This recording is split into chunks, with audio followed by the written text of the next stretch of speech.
Today on the channel we're going to be demoing a pedal I recently picked up on the Fortin website, the Fortin Blade, or the Whitechapel Signature Pedal. For those who may not be familiar with Whitechapel, they are a deathcore metal band out of Knoxville, Tennessee with 3 guitar players. And those guitar players collaborated with the Fortin Amplification company to come up with this overdrive.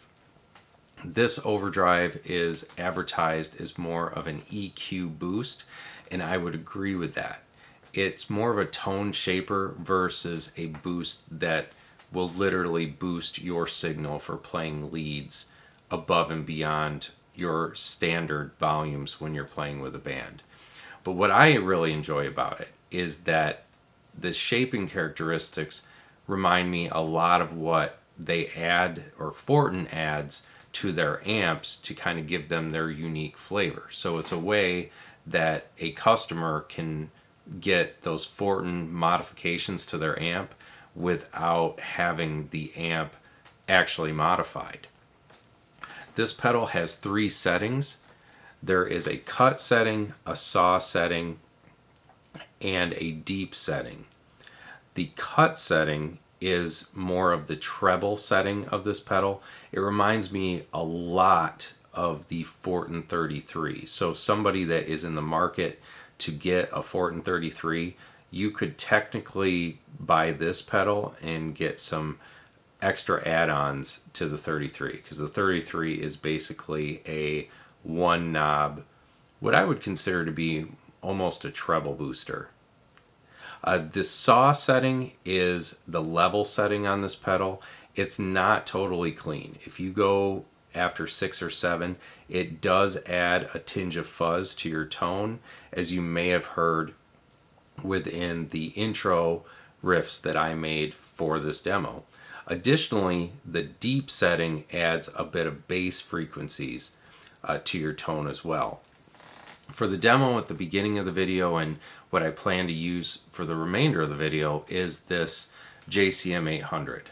This is a modern day JCM 800 2203, and it's a classic legendary amp used by a lot of players on most of the albums that most of us love to this day. So I thought it would be great. It also does have a tone that's a bit more trebly out of the gate, so I thought it was a really great way to showcase how the pedal can help a more trebly amp by adding some of the saw and deep functions of the pedal into the signal. For the demo that I just did, or the riffs that I just played at the beginning of the video, I had the settings just as they are seen here. So it's pretty much between 6 and 7 all the way around on the pedal. I did also use a Zool noise gate. This pedal does have kind of a whistling frequency once you turn up the saw function past 6. If you do not use a noise gate with it, I was getting just a lot of noise coming from my setup, which was basically just my Warmoth baritone guitar into the JCM 800 using the Zool and the Fortin Blade. So why don't we run through some tones now, and I can showcase to you how the different knobs on this pedal really impact the tone of your amp.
So that was my quick run through of the Fortin Blade Whitechapel Signature Pedal.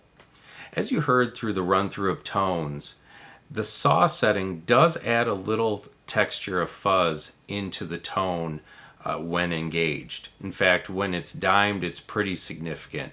You can hear a lot of that fuzz coming through. In fact, it might even get a little bit doomy if you really wanted to push it to that level. The cut setting is very drastic as well. In fact, you might have heard me mess up the riff a little bit because it caught me so off guard when I was playing just the simple riff that I was. It mimics the Fortin 33 pedal a lot. So a customer or a user of these pedals that might be going for that more trebly Fortin 33-esque tone could get a lot of value out of the Fortin Blade. In fact, it might give you a little bit more value for your dollar, as that cut section really does a lot of what the Fortin 33 does to your signal. The deep setting also adds a lot of bass into your tones, as you also heard through the demo as well. My settings at the end of that little playthrough are still what I like the best, right around 666 or between 6 and 7, all the way around for all three settings. I just really like the saturation that it gives all the way around. If you have any questions about the pedal in addition to what I provided to the demo, please feel free to comment. Also, if you like the type of content I'm providing, please hit subscribe. This might be my 5th demo video here, so I am getting to all the questions and trying to answer all the replies, positive or negative, that I hear in the demos. Additionally, I will say, as kind of a transparent piece of this, I had never heard Whitechapel before I bought this pedal. In fact, I bought the pedal as part of Fortin's 2 for $250 deal that is extended through the end of the month. I really wanted the Tempest Overdrive because I love Architects as a band, and I thought if it's 2 for $250, I might as well jump on the Blade as well. So that is why I bought this. But I did check out Whitechapel, and I really like the band. In fact, I really like some of the more melodic sections of their music. It reminds me a lot of some of the Tool and Pussifer stuff that I've heard. And Tool and Pussifer are two of my favorite bands. So I really like that melodic into the more driving, heavier stuff that they do. So again, if you have any questions, please feel free to comment. If you like what I'm providing, please hit subscribe. Until next time, all.